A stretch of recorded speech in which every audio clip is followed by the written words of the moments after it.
წარმოგიდგენთ ამბავს ორი ღარიბი ძმა.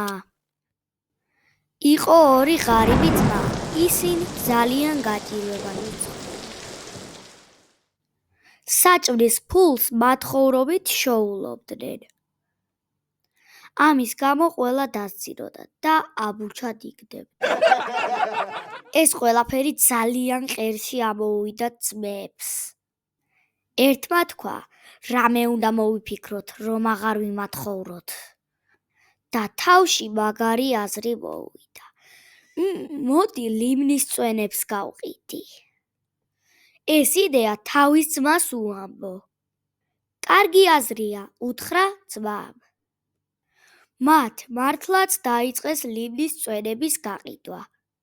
მალე იმდენი ფული იშოვეს, რომ მაგარი მანქანა იყიდეს. ახალი მანქანით აქეთ-იქით დაქროდნენ.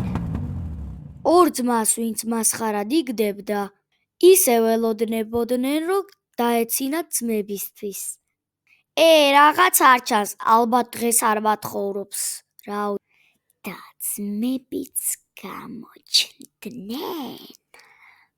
დამცინავებს ყმა გაოგნებისგან ჩამოუვარდათ.